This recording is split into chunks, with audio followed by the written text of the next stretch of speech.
This is a talk largely about software performance, but it's not going to be so much about sort of low-level details. I'm not going to be talking about CPU architectures and cache lines and cache hierarchies and memory latencies and things like that. I'm going to try and talk a little bit more about design and how software design influences performance, and sort of the things I've learned working at LMAX Exchange, working on software that has fairly tough performance requirements. So I've got a little agenda that I want to start with. LMAX is a financial exchange. I'm going to talk a little bit about what a financial exchange is and what it does, because it provides some context to some of the design ideas that I'll bring through. Talk about how to lie with numbers and measuring, why design is everything, and then how everything else is just about making a series of trade-offs in order to get the performance that we really need. So this is a graphic, I've got this on the front page. It kind of reasonably well illustrates what an exchange is. So this, for example, is one particular market. We are trading a Euro-USD financial cross, which means we're buying in euros with US dollars. On one side, you've got a whole bunch of bid prices. So this is people that want to buy currency. On the other side, you've got an ask price, people that want to sell. Next to them, we have some numbers which indicates the amount of liquidity, the number of units available at each one of those prices. But the most important number to us is the one at the top in the middle, that 0.00007. That's what's called the spread in the market. And that's the difference between the best bid price and the best ask price that's available. The reason why that's important is that affects the attractiveness of our markets and how willing people will be to come and trade on our platform. As it represents the minimum amount the price needs to move in somebody's favour in order for them to make profit. So this spread is defined largely by a group of special market participants that we call market makers. And their job is to provide both a best bid price and an ask price. They're providing both buys and sells. And their goal is to make money off that spread by getting roughly the same number of buys and sells at the same time. It's a bit like if you go down to TravelX and say, we buy at, we sell at. And what they're hoping to do is have lots of people buying and lots of people selling currency. And they make the difference, make their profit as the difference between the buy price and the sell price. We have got a big influence over that spread, and our influence comes in the form of risk. If the market is particularly risky and a market maker witnesses that risk, they will need to have some sort of way of buffering their prices such that if they get hit at a bad price, the market won't move too far against them such that they'll lose a significant amount of money. The biggest factor that comes into risk is latency. And in very, very fast-moving markets, the longer it takes for them to send a message into us and us to acknowledge it increases their risk. So there's a very strong correlation for us between the latency of our exchange and the quality of the prices we get, resulting in the attractiveness of the market. So to sum it up, the TLDR, low latency, profit, basically, for us. So we said we have to be fast, we have to have low latency. Exactly how low do we have to be? So how to lie with some numbers. Here's some numbers taken from our current performance environment. So 320 microseconds latency at 10,000 transactions per second. While neither of these numbers are patently untrue, they are a lie, because they're a lie of omission. And a particularly bad lie, if I use these numbers to try and understand the behaviour of our system, I'd be ignoring a significant amount of information I need to understand it. So first off, I haven't even told you what we're measuring. So this is a simple schematic of the layout of the fast path through our system. On the very top left-hand side, we have our customers, or these in this particular case are our market makers. They connect to a load balancer. They send us fixed messages, which is a special protocol that's used very heavily in the trading industry. When those messages arrive at a fixed gateway, they're parsed and encoded into an internal binary format, and then sent down to our execution venue, which is where the order matching and the visibility of all those markets happens. It's also the place where we perform replication and journaling for reliability and high availability. Where we measure our latency is at the load balancer. As these messages flow through, we use a piece of software put into a packet capture library. We grab out the packets, parse them, calculate the delta between the messages coming in and the messages coming out, and use that as the latency for our system. So that's actually what we measure. Let's first dig into this 10,000 transactions per second number. Now that might seem fine, but actually to take a real second within our production environment, you end up with a very different picture for this 10,000 transactions a second. It looks a little bit like this. You end up with something that's incredibly spiky. So this is taking 1 second's worth of data in a production environment and bucketing by millisecond. So you see on some milliseconds we're doing nearly 200 transactions, and on some milliseconds we're only doing 1 or 2. So for a certain period of time we're doing the equivalent of 200,000 transactions per second. This plays in quite significantly when you're designing some of the individual components that make up a system like this, such as like the journaling component or the business logic component. And if I use this 10,000 transactions per second number as sort of an SLA for an individual component, I say, well, I've got to write some piece of software that has to handle 10,000 operations per second. I'll make that 50,000 say, just so I give myself a bit of heat room. It still wouldn't actually be sufficient. You end up with situations that under bursts, that particular component would actually be backing up, and you end up with queuing effects. Things like Little's law starts to kick in, and it can have some very adverse effects on the latency. This was actually the source of one of our largest and first significant latency issues we had in production as well. We had one of our market makers connecting to us, and during the very busiest periods of the day, they were complaining about 200 millisecond latency spikes. And 200 milliseconds in our environment is huge. We did a bit of digging, and if anybody's ever worked with TCP networking on Linux, you may realise that 200 milliseconds is Linux's default TCP retransmit time now. So if I'm sending packets over TCP to an endpoint, and I don't get a MAC, the Linux kernel will wait about 200 milliseconds before sending those packets again. So it's a suggestive of some sort of packet loss on the network. This customer was connecting over a network called BT Radians. It's a private packet switch network, very, very highly available, lots of redundancy, lots of high quality service. And we said to them, you're on this very strong network, we're seeing packet loss. The only real reason that you can be running into this problem is that you're exceeding your bandwidth limits. And BT Radians is dropping your packets because you're going over the bandwidth you've had provisioned. We said that they came back to us and said, I don't think we are. And they sent us some data. They sent us this chart where they plotted their bandwidth, but they plotted the amount of bytes they were using per second, bucketed by second, in this chart with their SLA level printed on the graph, which was well above what they seemed to be using. We went away and did a few packet captures and looked at what they were sending to us, and bucketed it instead by sort of tens of milliseconds and by milliseconds. And we got a very, very different view to what they had. We would see huge spikes well above the provisioned bandwidth. They sent us back and said, no, we actually think you're exceeding the bandwidth you provisioned BT Radians, you need to up it. And sure enough, they went back and did. So you need to really pay quite a bit of detail to what's actually happening within these sort of rates. The second number is latency between microseconds. The thing with latency is you can't ever represent latency with a single number. Latency is always best represented by a distribution over a large number of samples. So this is actually the real latency. The 320 microseconds is the very left-hand value, which is our mean. What we tend to pay way more attention to in our system is the 4 nines value and the max, so around about 2 milliseconds, 8 milliseconds. The rest of them seem to take care of themselves. This 4 nines percentile is what we can talk about with our market makers with respect to we can reliably hit this sort of latency for you. It will generally be less, but we're pretty sure that you won't go above 2 milliseconds. And the maximum is really important because it allows you to identify the spikes that we're seeing in the system and try and correlate those to some behaviour that might have occurred. It might have been a large GC pause or something like that. There's a really great talk about measurement of latency by Gil Tim. There's a link down there. I won't go into much more detail on it. He talks a lot about lines and things like standard deviations. It's a really bad idea to measure latency. So what did I learn? It's largely that the detail matters. You can't oversimplify the behaviour of the system, quantify the behaviour of the system with a few simple numbers. You have to pay a lot more attention to the detail of what's going on. So now I want to talk a little bit about into the design side. This was a quote. I think this is an Indian philosopher.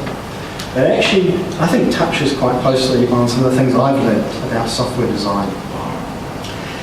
And there's a book written by a guy called Eric Hughes called Domain-Driven Design. And it's an interesting book. People often get lost in some of the details of the tools he provides around entities and value objects and things like that. But if you ever hear him speak and talk about domain-driven design, he says the most important aspect is not some of those concrete things, but using domain-driven design to distill the essence of the system, to really understand what that system is trying to do. And this kind of is in a similar vein. So what I want to try and do is walk through the domain model for our system and see if we can distill out some important properties and use that to define an architecture that fits the problem really well. So going back to this simple schematic of our system, I'm going to talk mostly about the thing on the right-hand side, the execution venue that's doing the replication of the JVM. So this is a simple representation of the execution venue. We receive messages, which we call instructions. These are things like placing orders and cancelling orders, or administrative instructions like place provision in a new venue or a new market. We receive those instructions, then executions occur. Those are events. They are the execution of an instruction. They affect and also effect orders within the execution venue. And when they occur, we send out a message called an execution report that describes what has happened. So I'm going to run through a couple of scenarios and see if we can understand some of the important properties of the system through that. So the first instruction I want to go through is create order books. This says, we've got an empty execution venue. This says provision a new market for all carrots. It could be anything. We can trade just about anything on our exchange. It's largely an abstraction. In this case, we're going to use carrots for the sake of an example. Second example is placing an order. So this is the most important transaction on exchange. This is the thing that creates the liquidity. So here's somebody who says, I want to buy 5 units of carrots at a price of 110, and the side is bid, which means I want to buy. The exchange will say, great, I will create an order, and I'll send out 2 execution reports. One is an accept to say, yes, your instruction is all good, I've accepted it. And the second one is this liquidity added to say, there is now some liquidity in the exchange. There's somebody who wants to buy this amount of carrots. Third scenario. Cancel order. So maybe the person decides, I don't really want that order on the market anymore. We then send them back an execution report saying, yes, your order has been cancelled. And you'll notice that the cancelled quantity is increased to an amount that is the same as the original quantity on the order. Once we get to that point, that order is useless. Nothing else can be done with it. We can't trade it, we can't cancel it any further. So we evict it. We no longer care about that order. Next scenario. Given we have an order in the market, let's say some other guy says, right, he wants to buy some carrots, I've got some to sell. Here's the price is matched. You'll notice that the side that he's placing is ask. That means I'm selling this particular instrument. We say, great. We say, you accept the original instruction. And we send out a trade saying, at a quantity of 5 and a price of 110, these are the 2 orders that match together.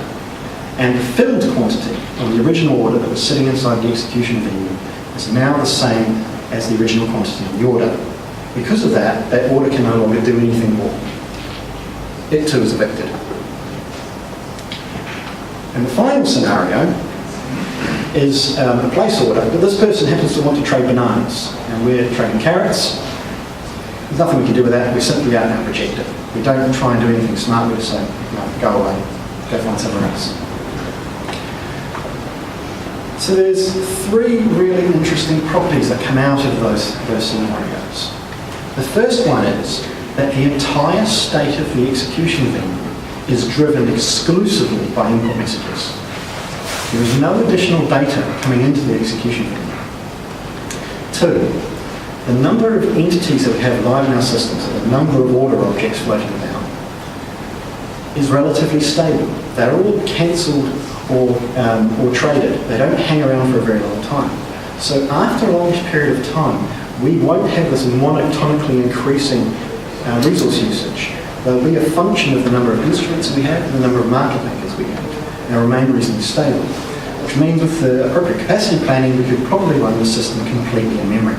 You don't need to spill off the disk or anything like that. The third property is that all decisions are made locally. We don't have to talk to another service or talk to disk or query a database to answer any of the, to handle any of the inbound instructions. The rejection is probably the best case for that. I've received an order I know nothing about, I just throw it away. So using those properties, we managed to come up with an architecture that looks something like this.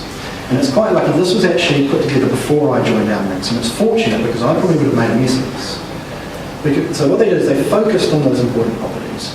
And this architecture is called event sourcing now. Some people call it replicated state machine, some people call it command sourcing. The idea is using this property that all of our state is driven by inbound messages. When we receive a message, we journal it and we replicate it before passing it on to the business logic. So in the case that we need to, if the service fails, or we want to create a secondary service of the same state, we simply have to replay those messages back into the system, given the same initial state. It's wholly deterministic. The second property, we can run the whole thing in memory. That gives us the business logic component there, which is just an object that sits in memory. And because we never have to ask any other system for any other information, we never have to go to disk, we never have to read from a database, the only bit of I/O that's performed by the system is the journal. We just write the message to disk, and everything else happens in local memory. That means that business logic ends up being incredibly fast. In fact, to this day, handling the volumes that we currently handle, the latencies we need to, we only have one thread in our entire system on a single server. We have one primary exchange server, we have a second which is acting as a replica, but we don't load balance across them. To put that in perspective, I think there was an article on high scalability yesterday. I think it was about League of Legends chat server, and they handle about 11,000 messages per second across, they call it hundreds of servers. And we could do that sort of volumes on a single one. Simply by taking the problem that we've got and applying an efficient design just to the problem we're trying to solve. So what I learned, if you spend enough time trying to understand the problems, then the solutions appear. And there's important things to pay attention to that I would often have ignored before learning some of this. To pay attention to entity life cycles, not just the relationships between the entities, but how long they last for. And also the number of entities you're going to have in your system. Is it going to grow monotonically? Is it going to remain reasonably stable? And how will that number of entities change? A good example is the number of market makers we have connecting to us doesn't change very often because the whole process of adding another market maker takes months. There's whole lots of legal documents that need to be signed and people need to engage and we need to convince them to come connect to us. And also, the last thing is trying to design or develop architecture without some sort of bias, without coming in with your favourite tools or solutions. You'll notice I've not mentioned a single programming language, a single framework, JVM or anything like that. And certainly if I was there at the time this was built, which was about 8 years ago now, I probably would have come in with all the wrong tools. And it's lucky that the guys that are working on it were wise enough to actually say, no, we're just going to think about the problem itself and solve that. And we end up with what is a very efficient solution. Excuse me? Yeah? You say you run on one thread, you can run on one thread. Yeah. I mean, does it scale to multiple threads for increased throughput if necessary, or do you get sort of contingent issues for shared resources and it inherently can only run on one thread? The software at the moment will only run on one thread. What we've done is in designing this, we've made sure we thought about sharding models. So we say, well, given this setup, how could we partition it like that? So how would we have multiple threads? And using things like, we can partition on the order books. So if I go back to this order book entity here, what we can do is say, right, well, we're going to put 10 of our order books here and 10 of our order books on this thread, and just partition down the middle. Okay, so you would journal to separate journals per instrument and things like that, and merge later at the end of the day if you needed to or something like that. Exactly, or separate servers even. Yeah. If we found we wanted completely different sets of hardware. We actually have a layer above this now that we introduced further on, which is venues. So we have the concept of a virtual venue within one system. They have different rules about who can trade and how orders match. So we could actually, more coarsely, just partition on venues as well. So it's there in the architecture, but it's not in the code. We can bother to implement it. And the interesting thing is the business logic is not our bottleneck. We still reckon we can probably get a factor of 10 out of what we currently have without having to go to a sharding model. There's some interesting things we need to do to get there, but they're not related to changing business logic. So the bottleneck is? Downstream services, which I'll talk about in a minute. Okay. So that's design. The next thing I want to talk about is making trade-offs. And the rest of this talk is about various types of trade-offs that we can make. So this is an interesting quote. I was searching for something more profound from somebody, more well-known, but I thought this was kind of funny. If you can't talk about the downside and trade-offs, then you're just a fan person waving a coffee mug around. That doesn't benefit everybody. And it's an important thing to remember, especially when you're using your favourite tools or promoting the things that you like the most, is if you don't really understand the trade-offs you're making, for example, if you're in dynamic languages or pure functional programming languages, if you don't understand what costs you're paying to use those, then I believe you don't really understand the tool at all. The reason I like talking about trade-offs is I get to talk about my favourite one. This was a system I worked on about a year ago, early last year. I started working on it. And I'm going to introduce you to this market data service.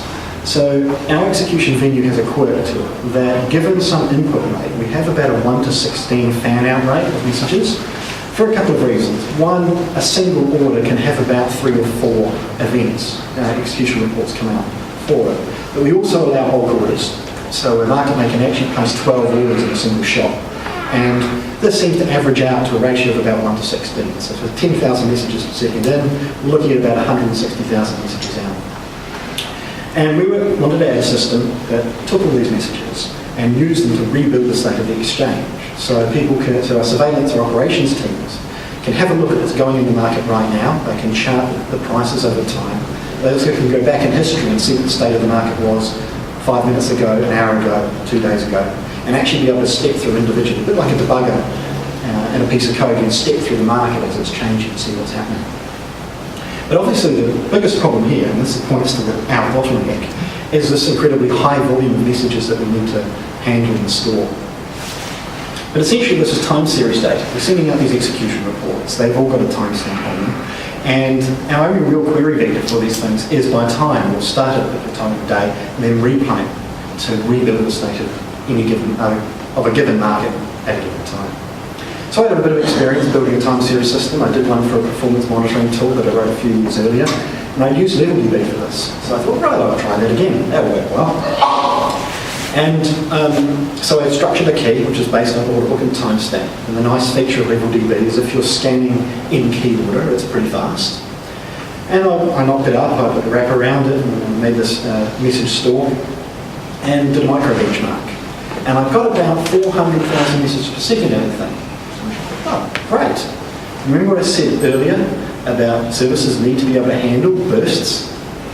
Also, that was a micro benchmark. It was on representative hardware, but when it's running inside of another application, lots of other things going on, you end up contending on things like level 3 cache. You've got other bits of your system trying to do that. So the overall performance of it will degrade as well.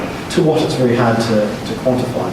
The overall impact of that is I built software, stuck it into a performance environment, ran a decent volume through it, and it fell over on its face after about 5 minutes. It simply couldn't keep up with that data rate, despite the fact I benchmarked it to a significantly high volume. So I needed to do something different. So there wasn't a lot I could do with regards to optimization. There was a talk by a guy who worked at React who had done a fork of LevelDB, which was apparently a lot faster. I tried that, I tried a bunch of cheating, and none of it worked.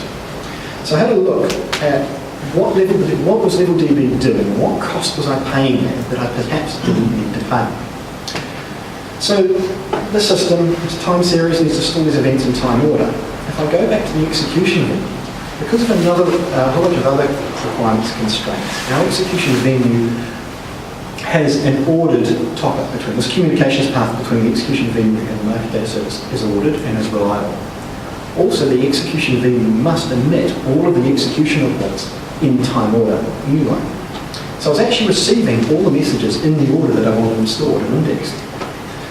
So I realised I didn't need LevelDB, because LevelDB has the ability to take things in arbitrary order and then index them appropriately. So I took a step back, I rewrote a custom store which took the messages, wrote them to a single long log, and then had a bunch of secondary index files that had fixed size records that allowed me to do random access, so I could binary chop my way through them to find the appropriate message that I was interested in, and plug that in instead. And a micro benchmark, simply by trading away this feature that allowed messages to come in an arbitrary order and having this constraint now that required things to come in the order that I wanted indexed, I had about 6 million messages per second, so well beyond what I actually needed. And I plugged it in and it worked. So there's an interesting trade-off here. I've basically traded off this feature which gives the event store a greater generality if I use LevelDB to something that's more constrained and more specific to my problem. My final result is something simpler and significantly faster. And this is probably the most common type of design decision that I make in terms of trying to get decent performance, is looking at a problem we have and trying to see if there's a simpler problem there that we can solve in a way that's significantly faster. So given this idea of trade-offs, how can we use this design in our everyday code? So one of the things I look for when I pick up third-party open source libraries or commercial libraries, or when I write code for other people to use, is I want the person who's actually using it to make a decision about those trade-offs. And all too often I pick up libraries and they've made some of those decisions for me. I know it could go faster if they did things differently. So what I try to do is try to build libraries that, one, you can make it go fast by trading away perhaps some safety or immutability or something like that, but allow it so you can compose that library together and trade those things back in if they're important to you. So to give an example, I talk about text parsing. One reason I talk about text parsing is probably one of the biggest CPU sinks in just about any system we come across. It's important to us because the fixed messages we deal with are text-based. But anybody who's doing JSON or HTTP, this is probably going to be a fair amount of your CPU time is going to be spent burning parsing text. I'm going to use a simple example based on a CSV file. This is a snippet of one of the ones you can download from our production system. It's basically a best bid and ask price for every tick in the market. And the example is we're going to take this, we're going to parse it out, calculate the average spread for the day. So that we get the difference between the ask price and the bid price, and then calculate the average across each tick. So here's a way not to do it. And I could probably have to take off both shoes to count the number of times I fixed this in the systems. So this is the idea. I have a stream of data, potentially of arbitrary size. I load the whole thing into memory as a big list, and then I walk over it, grab my data out when I want. It just simply won't scale. I've just seen this break too many times and I'm not even going to justify this as a performance test. So let's do something slightly better. Let's bring it out as a string. So I'm going to create this thing, it's going to give me an iterable back, it might buffer a bit of the file for performance, but it won't load the whole thing into memory, it'll just get me what I need at that point in time. So I grab out each line as an array of strings, and then I pull the various fields out that I care about. And that's okay, that's better, it'll scale, they probably won't crash under arbitrary data loads. But there's still costs there that I don't necessarily want to pay. I'm creating an array for every single line. I'm creating 5 strings for every single line, but I only care about 2 of them. I'm also, the 2 strings that I do care about, and I want to parse into doubles, I'm doing an unnecessary copy. Because they're strings and because they're immutable, means that I've obviously got some sort of buffer somewhere, and I'm copying the bytes from that buffer into the string. How could I trade those away, and what would I be trading away in order to get that performance? This is the way I tend to do it. I tend to deal with parsing text. I like to flip it over and turn things into push-style parsing rather than pull-based parsing. So this, if anybody's looked at RX Java, it's very, very similar to what they use. So I've got a callback. It tells me the row in the column. I'm no longer grabbing a line at a time, so I don't have to get that big array. So I remove that allocation. Instead of passing a string, I pass a char sequence. So I'll introduce an abstraction. So it may be a string, it may be something else. And then just a flag to tell me whether I'm at the end of the line, which is just useful for some logic. So our final result looks a little bit less like this. The callback takes in the row, the column, the value. I can then parse the value directly into a double and ignore the end of the line in this particular case. So what I've done here is I've introduced, the trade-off I'm making is I've introduced potential mutability into this code. And if anybody's worked with Java long enough, or even worked a lot with functional languages, mutability can cause problems, they can cause bugs. Certainly I've increased the risk of writing a bug here. If I happen to take that value reference and store it in a field or stick it in a collection and come back later on, if it's mutable, then I won't get the value I expected. It would have been overwritten potentially by the parser at some later point. However, one of the advantages of flipping this over to a push-based parser is it makes it very easy for me to set up some rules about the validity of that object. So the end result is, using the iterable approach, I can do about, this is processing a file that's about 6 meg in size, I can do about 8 runs a second using the iterable approach, I can do about twice that using the observable approach. The really interesting bit about this, because I'm just reusing this buffer internally, is that the GC count is 0. I don't actually do any allocation at all during a normal process. And in some systems that might be important.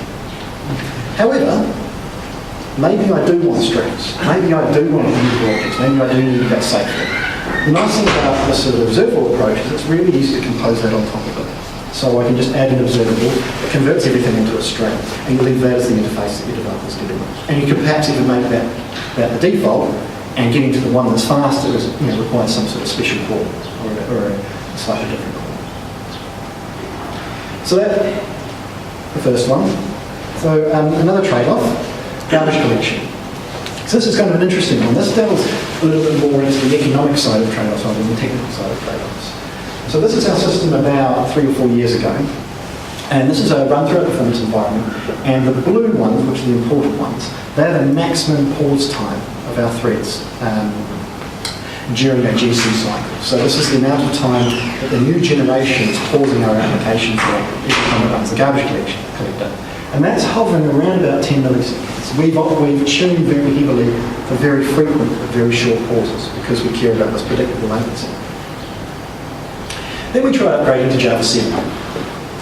We went from around about 10 or 11 milliseconds up to nearly 15. And this had a rather adverse effect on our system. Our overall 2.9 percentile jumped from about 5 milliseconds up to about 11 milliseconds. And our 4.9s from about 15 to 20 milliseconds. And this was basically unacceptable. We couldn't have this level of performance degradation going into a production environment, especially because we had guys spending months and months trying to get us down from, trimming off a couple of milliseconds is a lot of hard work. And adding a few back on for one upgrade is really just not going to make people very happy. Certainly our business wouldn't accept this. So one of the things I've realised that if your desired 99 percentile latency, 4.9 latency is significantly lower than your average new generation pause time, there's not a lot you can do with regards to tuning. You have to take a very different approach. Our solution, one of two things, don't generate any garbage or buy Zinc. Oddly enough, we actually ended up doing a combination of the two of these. So we have, our system, we have it broken up into layers. We have sort of an underlying application service, application container, which does a lot of our infrastructure type behavior, things like messaging, reliability, the journaling that I mentioned earlier, replication. That itself doesn't generate any garbage on the clock path. It does on a few exceptional paths and does during setup, but as we're processing messages, we don't actually allocate any new objects. And the nice thing, one of the reasons why we do it, it's actually reasonably simple to do in that sort of scenario, because largely all we're doing is we're copying byte arrays around and buffering them up between the threads. And it's relatively easy, in a couple of edge cases, do things like create a reusable object in the thread where necessary. The other side to this is our business logic, and our business logic is a lot different. So this is the thing that's actually running those exchange, doing like order matching. You end up with much more complex relationships between your objects. You've got maps and you've got hashes and you've got tree structures and all sorts of things. And trying to build a system that's garbage free for something that has a rich interaction between the various components of the system is a lot harder. There is a couple of libraries out that tend to try to solve a number of these problems. There's one called OpenHFT by a guy called Peter Lorry, where he provides a number of collections and log-based storage systems to do this. But in the end, we had a look at doing this. We did a number of prototypes to see whether we could actually take our business logic, make it zero garbage, take it off heap where necessary. But we decided against it. And we decided instead to pay for Zen because the opportunity cost that we would lose by having a couple of developers spend probably 6 months rewriting a huge chunk of code. Then the ongoing cost of every time we brought a new developer in, we'd have to train them on this sort of sub-dialect of Java, and it certainly wasn't idiomatic, it certainly wouldn't be what they were used to, would have just been too high. Certainly higher than the cost of simply paying Azul a bunch of money for the garbage collector. And I have to say the garbage collector is very good. If you saw the amount of GC pauses we had there, the Azul garbage collector will pause about 10 times an hour with a 1 millisecond pause, and maybe 20 or 30 times at around about 100 microseconds. So it's significantly faster. And that's how we got the latency numbers I showed earlier. So the last thing I want to talk, why use Java? If you care so much about performance, why using Java? Why don't you just use CLC pipelines? This is a question I seem to be asked a lot at all the conferences I go to at the meetup groups. There's an anecdote I want to share. I was working on one part of our system. We've got a risk management portion to our application, which is has probably the highest computational load of anything we've got. It does a lot of mathematics, a lot of running through arrays, summing them up, applying mathematical operations to them. And I thought, I'm going to use vector operations to speed this up. Who here is unfamiliar with vector operations? I do not know what they are. So they're often called SIMD, which stands for single instruction multiple data. They're available on most modern server CPUs, so like Intel and AMDs. They might even be available on some ARM chips as well now. It's the idea that, say, in this example, I've got 8 32-bit floats, and I've got a second 8 32-bit floats, and I want to add both of them together in a single operation. So if you imagine you're processing 2 arrays and you wanted to sum them together, then you could step through this thing. So those instructions allow 256 bits of information, so potentially 4 doubles. You could add them together in chunks of 4. Doing significantly fewer instructions to get the same amount of work done. It's what a lot of the CPUs are nowadays spending, as well as producing lots of cores and bigger caches. Intel's spending a lot of their additional transistor budgets on making wider and wider vector instructions. I think the Intel Knightsbridge have 512-bit instructions, so you can actually do instructions on 8 doubles in a single instruction. So I thought what I'll do is I'll make a library that takes a bunches of arrays and applies these vector operations to them. So I started with sum and then implemented that in C using these vector operations. So you have these special intrinsics. These are the GCC intrinsics. I've initialized three registers across there, A, B, and C, 256-bit registers. I step through the array 4 at a time, and I take 4 of the doubles, stick them in each of the registers, and sum them together and store them back into the result array. And I benchmarked it. I wanted to compare the performance of my awesome hand vectorized code to my Java code. So I wrote a benchmark. Before I show the benchmark, I've normalized the values just to make it easier to chart. So one pass through an array is considered one operation, but I've tried array sizes ranging from 8 to 64K. And I've multiplied the operations per second by the size of the array, so it normalizes the values out. So larger is better, and red is Java. I've obviously done something wrong. Can anybody guess what I've actually done wrong in my C code? You have a word aligned? Sorry? The word aligned correctly? No, it's not even my code. It's when I built it. You didn't compile with -O? Exactly. I didn't compile with -O3. They forgot to optimize. But what's interesting is Java's fast by default. I don't have to do anything special to optimize it. The JIT is going to be very, very aggressive. So I switched on O3, and this is the result. There's not a whole lot of difference. And the reason this is happening is that actually the JIT inside Hotspot is incredibly smart. And it's actually auto-vectorizing the code for me. It's unrolling the loop, seeing that it's adding whole bunches of doubles together at the same time, and simply compiles it down to a whole bunch of vector instructions. The JVM, that's true, and the JVM also can take advantage of dynamic optimizations based upon your runtime operation, which static optimizations that happen at compile time can't make use of. Yeah, they can optimize hot paths. Yeah, they can do things like, it's a good way they optimize virtual method dispatch. So if it sees only a single call side of a particular location, it'll inline there and just put a trap. There's lots of examples like that where you often get Java code faster. There are often tricks you can do in C code, or C++ anyway, to make it faster again. So for example, if you had a C++ class with a virtual dispatch, it couldn't optimize in that same way. You talk to C++ developer, he goes, oh, you won't do that. What you do is you use a template and parametric polymorphism to get the performance out. The interesting thing about C and C++ is you have to do the work to get the performance. Whereas Java, for a lot of the time, will give you really great performance off very simple code. In fact, what I ended up doing was just taking the calculation engine and splitting it up into 3 very simple loops, and it managed to auto-vectorize all of those, and I got 3 to 4 times the performance out of it. But the thing that I find really interesting is the fact that I'm getting this performance for not a lot of work. I'm not having to pay this additional cost, so there's a big productivity benefit. I don't have to maintain this optimized build and a debug build. I get it all in one with Java. Question? Have you tried the GPU? Haven't tried a GPU, no. Haven't got that yet. It'd be interesting to see the difference in performance of the GPU. Unfortunately, our servers of production have standard bridge chips, we've got vector instructions on them. We don't have any GPUs in our production system, so I was going on the hardware that we currently got. What Intel has built-in, and you can use it with. On the latest Haswells, but I don't know if it's on the Xeons, which are the server chips. No. So they tend to be on the consumer chips because that's the ones where you're running 3D games. So I don't know whether they've got them on the latest server chips or not. The way I think people tend to do that on the server side, the fastest supercomputer in the world now is one built in China, where they use a hybrid of the Ivy Bridge CPU and the Knightsbridge CPU, which is very much like a GPU in its design. So they're actually able to dispatch to the appropriate processor based on the type of calculations they want to do.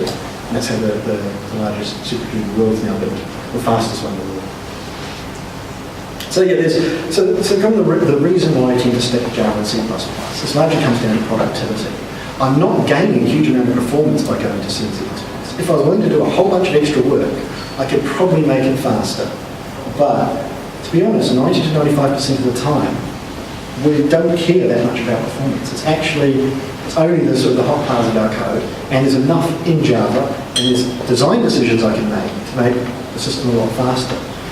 Adding C and C++ just end up complicating our build.